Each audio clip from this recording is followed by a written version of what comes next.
So tonight's a question and answer event. Everybody sitting here, and I'll have them introduce themselves in a second, was a long-time student at Montessori Children's House. And this is completely unscripted. They don't know what questions are going to be asked. They're just ready to speak from their hearts and their experience about what they took away from their education and what their current lives look like and feel like for them. As Nicole said, I think the biggest question that I had as a parent when I had my children in Montessori school, and it always comes up, is like, what happens after students leave the Montessori bubble? You know, are they prepared for reality? So this is your opportunity and our opportunity to really hear from these people who've had the Montessori experience in a very high quality Montessori school, MCH, to talk about, you know, what they took away from this experience and how they integrated their lives and their learning into their next scholastic setting and into their lives. I've given the panel just a little recommendations that they share their answers in the most comprehensive way, speak from their hearts, give you folks lots of detail about their experiences, but to be concise enough to allow other panelists to input and also to allow you to have all of your questions answered in the next hour and a half. So the floor is open for questions. Right, for me it was culturally. Because you go from everybody who had a Montessori experience, which is all about understanding and kindness, to a public elementary experience, which is not about those sort of things, right? It's the biggest difference is cultural, not necessarily on the education part. I transferred from Montessori Children's House to Open Window School, which was another private school, but it was a little bit larger.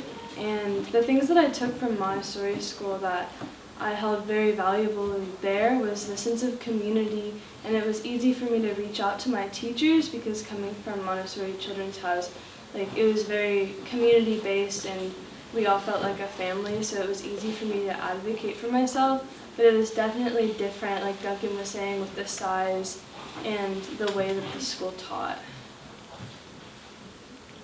Yeah, so I was going to say, academically, I was like completely prepared for the transition, possibly over-prepared. But what was hard for me was, like, I suppose learning the new rules of making new friends, because the friends that I made at MCH I'd had since I was in like kindergarten. Then by the time I was in 6th grade, I had to learn like that you couldn't, I guess the rules, like I said before, had changed. Like, I couldn't just go up to someone and be like, will you be my friend? So yeah, the hardest thing for me was like learning how to navigate a social environment where I hadn't known anyone since I was 3 years old. Honestly, I think it's the same thing as Amina. Like the learning how to make friends in middle school. It's a little different from MCH because it's a larger school, so it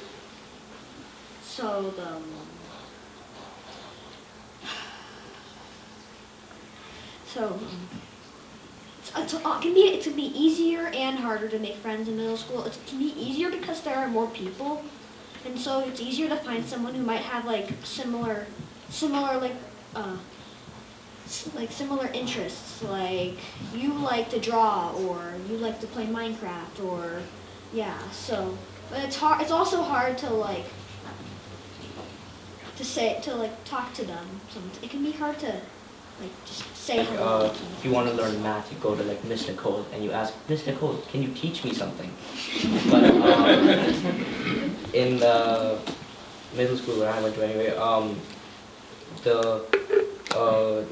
it's very structured. It's like you have math, and then you have language arts, and then you have social studies, and then whatever.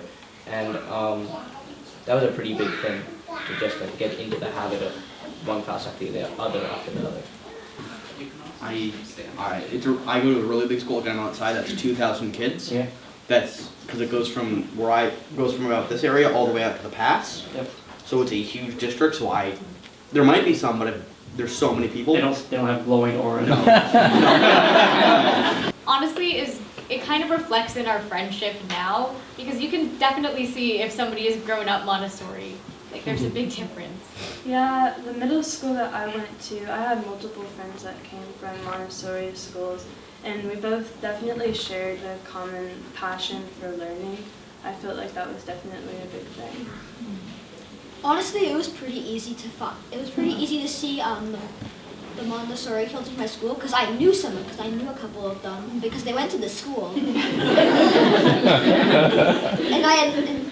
one of them I had known for like 6 years. So It's kind of amazing to see like the way that, especially going into EPS in 6th grade, like some people had already like gotten bored of school and were like, "Ugh, I don't want to be there," and I was like, I love being here because school had always been this like place, like literally I spent so much of my life here, so school was this place that I knew to be a happy place, and having that in my mind affected my attitude going forward. So when I came to middle school, I saw a very big difference between me and like everyone else. With me, like because of our like all our relationship stuff, like it was really easy for me to like branch out and help someone. Whereas with everyone else, it seemed that everybody was a little more, I don't know, self-centered. So that was definitely a big difference that I saw. There's a distinct like cynical attitude, right? Which once again might just be teenager. At least it doesn't help. But there's like a very distinct cynical all hope is lost attitude, which I don't feel like is there if you have that sort of Montessori education, right? Which is about, you know, basically doing it yourself and figuring it out, and you know, not all hope is lost, more or less. You know? It's not a slog through the mud.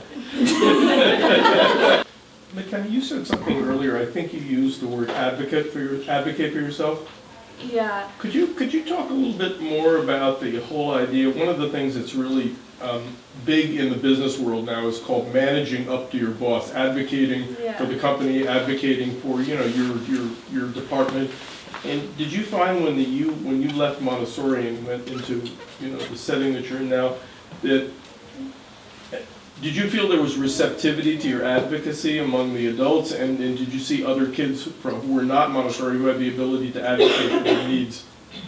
Yeah, I feel like especially in high school and like this year and freshman year, I felt like a lot of the other students would be scared to talk to the teachers, and I was shocked by that because I was so used to being on such a regular basis talking with my teachers, and they would be too scared to even talk to them to look over assignments. And I feel like that was definitely something that I brought into school that other kids didn't have, because I just had such close relationships with my teachers, and even like to this day, they'll tell me that I'm so great at advocating for myself and coming to them when I need something or need help or have something to say.